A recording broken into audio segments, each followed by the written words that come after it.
Bonsoir Jacques Ossler. Bonsoir Jean-Louis. Ravi de vous retrouver en 2014. On vous a déjà entendu la semaine dernière. Ça ne m'empêche pas de vous présenter mes meilleurs vœux pour cette nouvelle année où nous continuons à parler d'Europe avec la découverte des institutions. Et ce soir, vous allez nous parler du Conseil de l'Union européenne. Oui Jean-Louis, on l'appelle aussi le Conseil des ministres. Alors surtout à bien distinguer du Conseil de l'Europe qui est à Strasbourg et qui comprend une quarantaine de pays, et à bien distinguer du Conseil européen qui regroupe les patrons des différents pays de l'Union européenne. Alors ce Conseil des ministres ou Conseil de l'Union européenne a été créé dès l'origine, c'est-à-dire dès la CECA. Et puis, bien sûr, on a retrouvé cette institution dans la communauté économique européenne. Il incarne la dimension intergouvernementale dans le triangle institutionnel.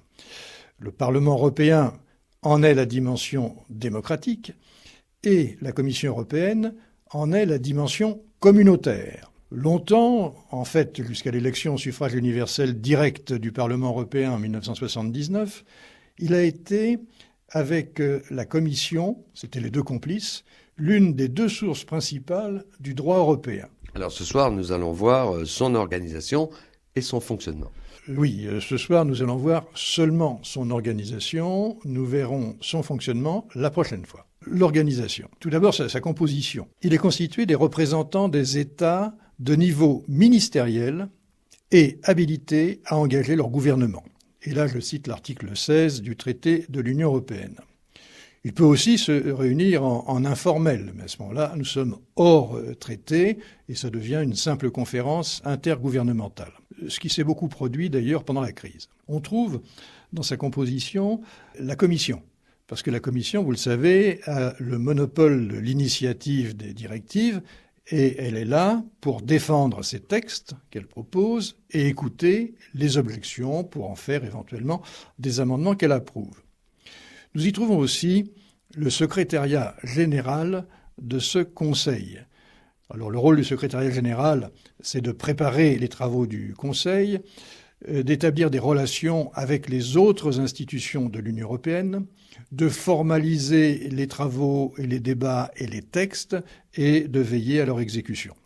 Pour ce faire, il dispose d'environ 2500 fonctionnaires. Notons que si le Parlement européen vérifie la compétence des commissaires, personne ne vérifie celle des ministres, ni d'ailleurs celle des députés. En étant mauvaise langue, je vous dirais qu'aujourd'hui, il suffit de regarder les listes que les partis politiques nationaux sont en train de cuisiner.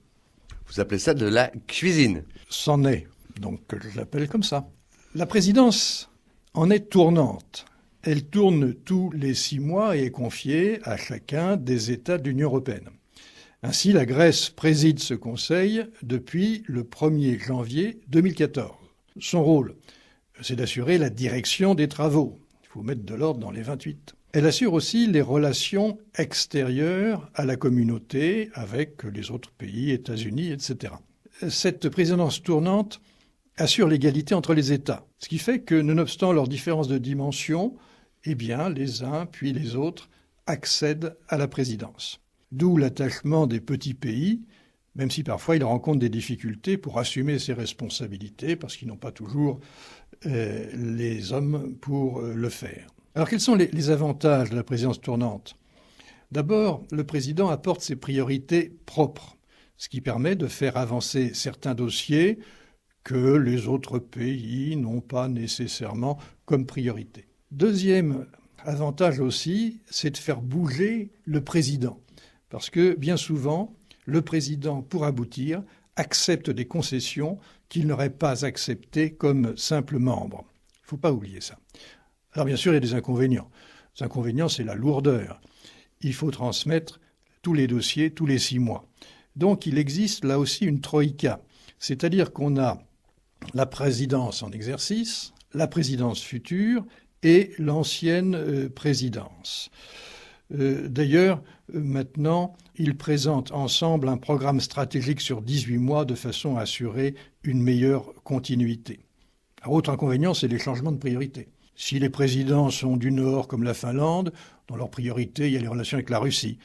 S'ils sont plutôt comme l'Italie du Sud, ce sera plutôt la Méditerranée qui sera prioritaire. Et parfois, il y a des pays qui ont une faible appétence européenne. Alors soyons précis, je dénonce la Tchéquie, par exemple, en 2009. Rappelez-vous de son président. La Hongrie, en 2011. Donc, de temps en temps, ça pose quelques problèmes quand même à l'Union européenne dans son ensemble. La concertation est lourde. 28 pays. Faire une tournée de capitale, ça prend plusieurs semaines.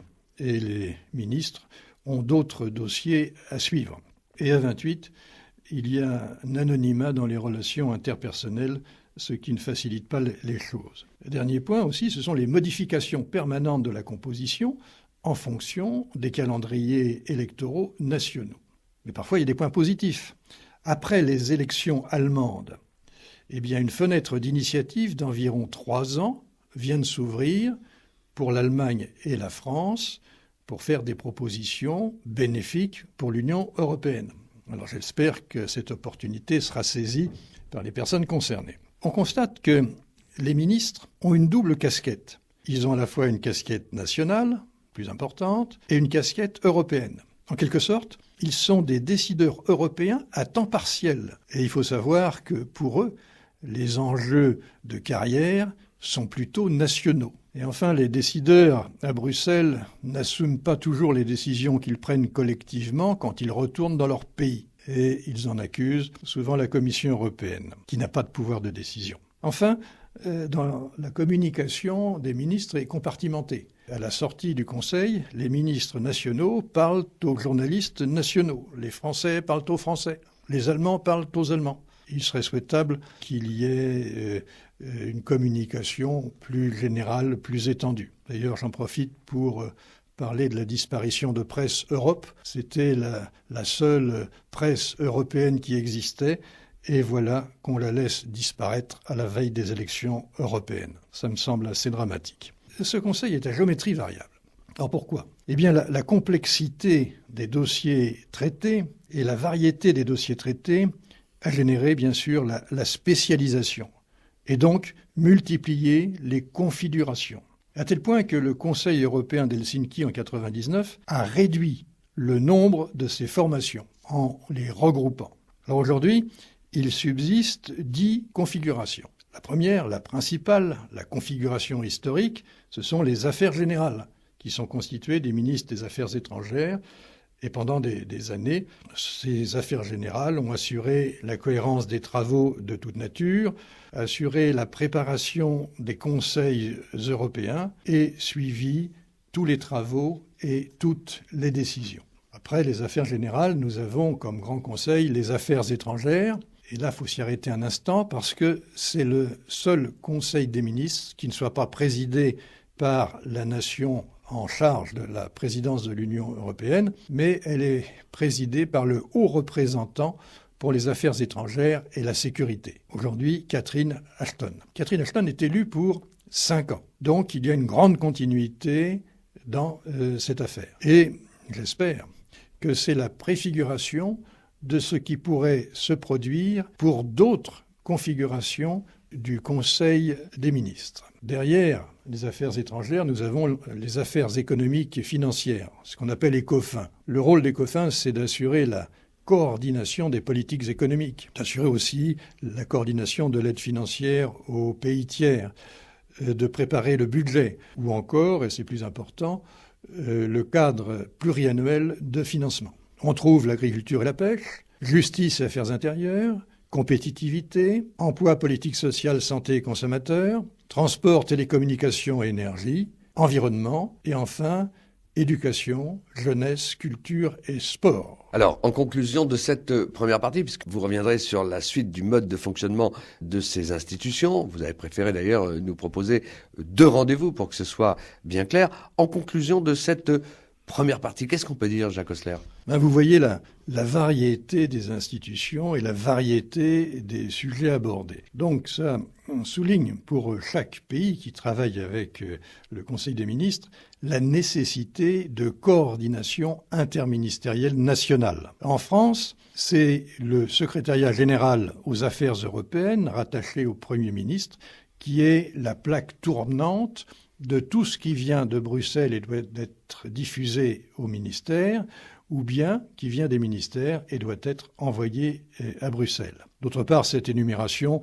montre l'omniprésence de l'Union européenne dans notre vie et donc le souci que nous devons en avoir de la connaître pour l'inspirer et la contrôler. Rendez-vous, Jacques Oestler, dans 15 jours pour la suite de ce chapitre consacré aux institutions européennes.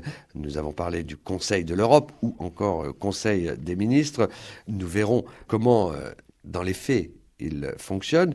Vous-même, vous allez donner une conférence très bientôt. Ce sera le 29 janvier prochain au Récollet. Oui, et je vous invite, si vous êtes disponible, à assister à cette conférence. Donc, à 19h, au Récollet, salle capitulaire, nous parlerons de l'Europe lointaine et mystérieuse. En fait, c'est une réflexion avant les élections. Et puis, il est peut-être bon aussi de rappeler, Jacques Oestler, que toutes ces chroniques, on peut les réécouter. Oui, vous pouvez les réécouter sur le site du Mouvement européen Lorraine. Alors, à l'adresse suivante, mouvement-européen-lorraine.fr. Merci.